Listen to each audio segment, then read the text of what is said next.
Hi, I'm Linda Davis, a member of Anna Aspnes' creative team.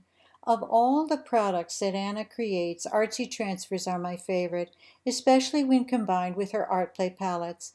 The PSD layered Artsy transfers provide me with the flexibility to create unique transfers and backgrounds for my photos and pages. Today, I'd like to share my strategy for mixing layered Artsy transfers to create a unique background for this two-page spread. You might be wondering why I would want to mix transfers. On this two-page spread, I actually created the left side more than a week before I added the right side, even though the photos were taken on the same day.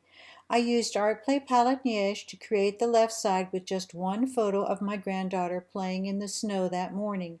In the original layout, I gave that photo a black and white treatment. There aren't actually any Artsy transfers on the left side, only PNG overlays and transfers from the ArtPlay palette. When I finally got around to creating the right side with some of the photos that I had taken that afternoon, I realized that the color tones were not going to work well together even after making some adjustments in Lightroom. Although the photo on the left is already clipped to snowy photo blends, it's obvious that it was taken in the snow, as it has a much whiter background than the photos on the left, which were taken in the afternoon. To solve that problem, I gave all of the photos the same photo treatment, a more warm and creamy look than the original black and white treatment, and I brought back in just a touch of the color. For the background, I initially used a solid paper 1 from ArtPlay Palettes. However, for the double page spread, I blended solid paper 1 into solid paper 2 from ArtPlay Palette Sojourn with a layer mask, and you can see that over here in my layers panel. I changed the blend mode to luminosity at 75%, so I still have the same texture from my original layout. And on the right, I rotated that paper counterclockwise and blended it with another layer mask using the same settings to extend the texture across the two pages. When I create a two-page spread, I think about design principles like balance and repetition across both sides so that the two pages look like they belong together. The two sides don't have to be exactly the same, just work together. After I gave all the photos the same photo treatment, I adjusted the color of the ping lace and transfers on the left with color overlays from the Styles panel and a hue and saturation adjustment layer. Then, by combining two different files of Artsy transfers on the right, I was able to create balance and repetition so that the pages look like they are one. In the process, I created my own version of an Artsy paper using Anna's Artsy transfers and papers. To me, this flexibility makes the Artsy transfers especially valuable for my scrapbooking. So what are my steps? First, I open a PSD Artsy transfer and I drag the layers over on top of my paper. In Photoshop, while the layers are still highlighted, I can group them with the command by pressing Command plus or Control plus G. That cannot be done in Photoshop Elements, but dragging over the layers is the same process. Second, I work with just one group of Artsy transfers at a time. In Photoshop, I turn off the visibility with the little icon, with the eye icon, and in Photoshop Elements, I recommend just bringing one set of transfers over at a time, turn off all the layers, and then turn them back on as you make decisions. Third, I experiment with the selected layers that are turned back on with their color, their order, the opacity, the blend modes. I move them up and out of the groups. For instance, the splatters and art strokes would go more toward the top. If you can't make groups, move them up in your layers panel and either leave the unselected layers turned off at the bottom of your layers panel or delete them.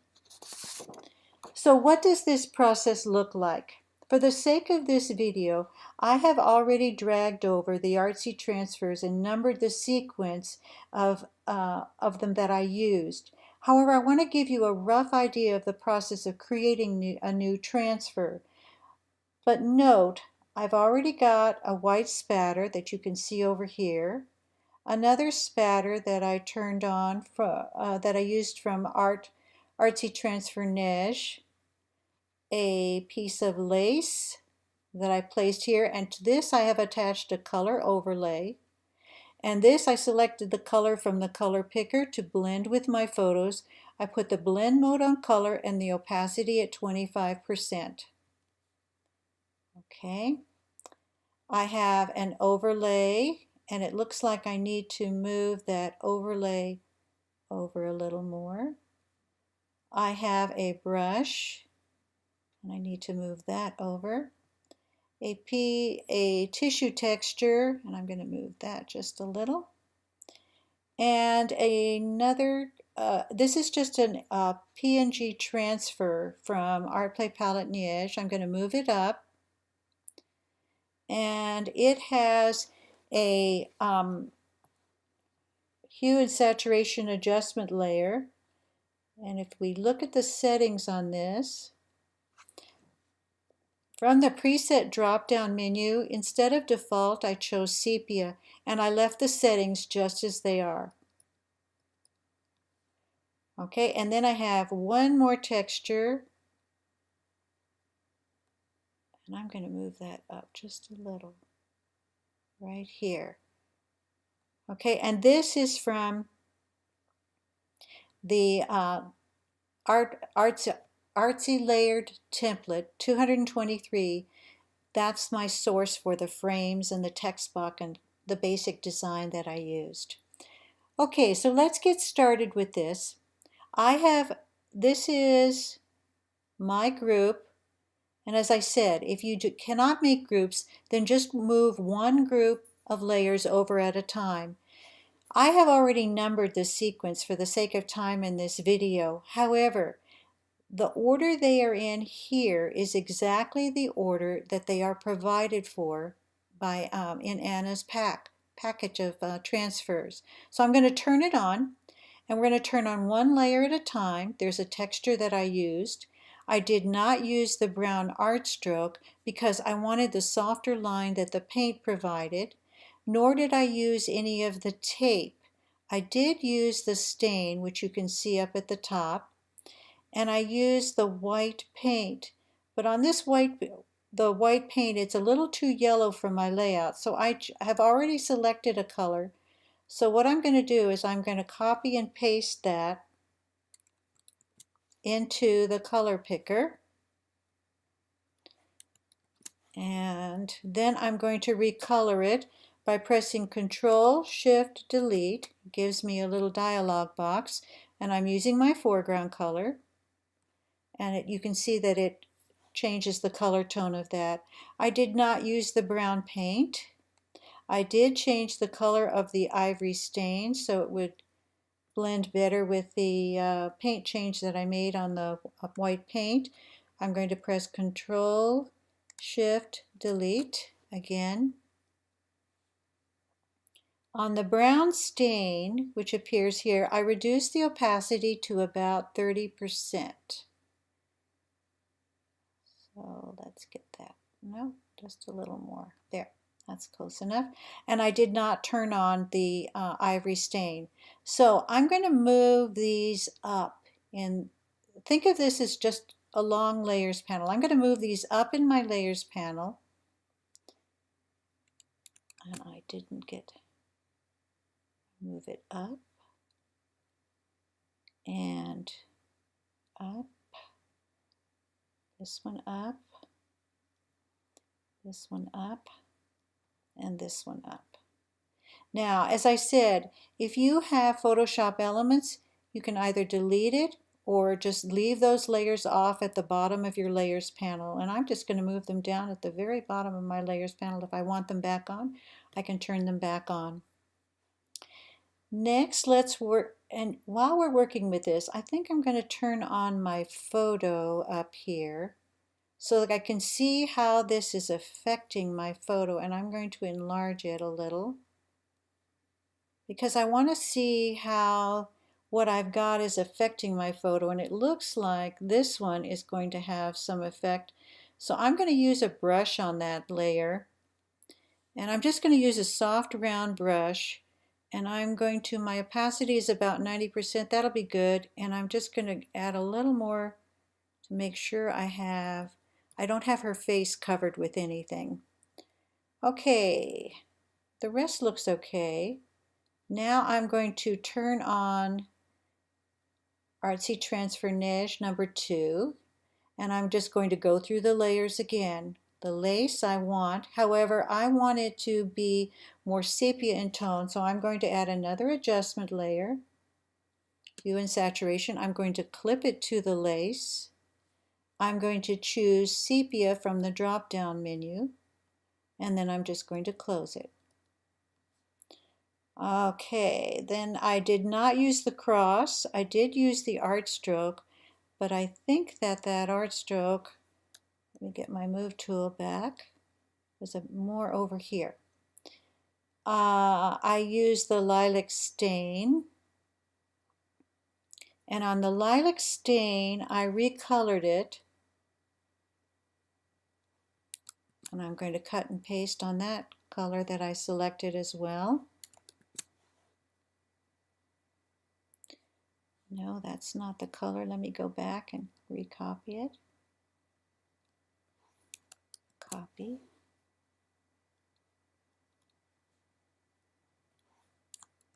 There we go.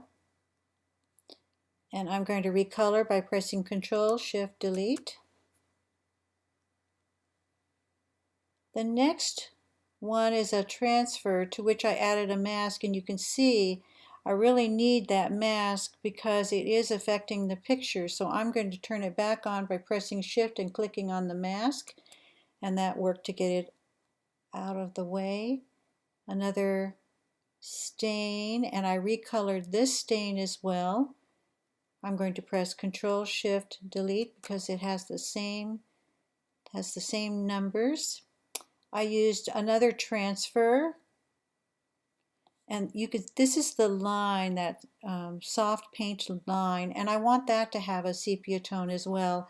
So I'm going to press Option and the adjustment layer icon, choose Hue and Saturation.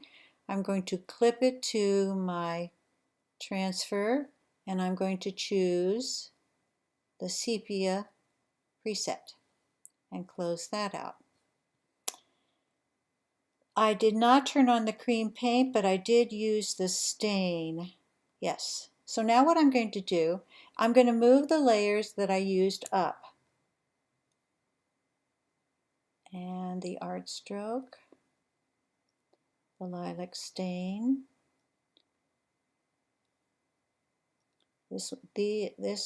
I'll move these together. And one more.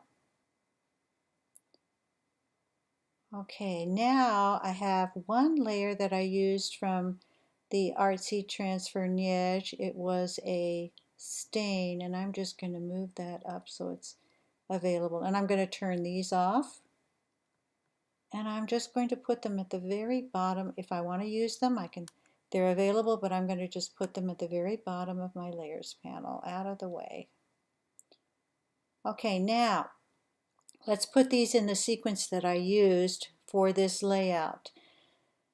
That means 7 is going to go up, 6 is going to go up. And I'm looking to see, because I want to make sure that I don't get anything covering my granddaughter's face.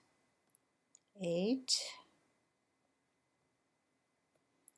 9 has a hue and saturation layer, so I need to move that together. So what is this looking like?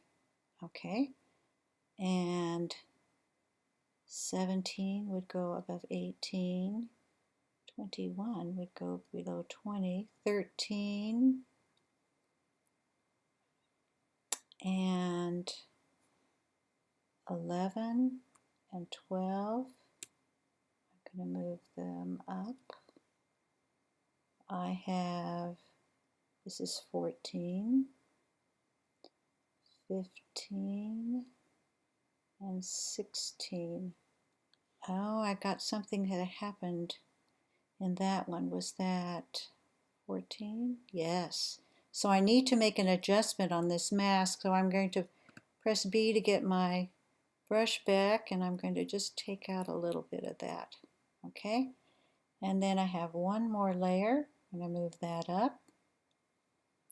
And then let's zoom back in so we can see what I've created. That looks just about it. And if I put back on my composite, yes, almost. Looks like I might be missing, one stain. Yes, almost the same, almost exactly the same.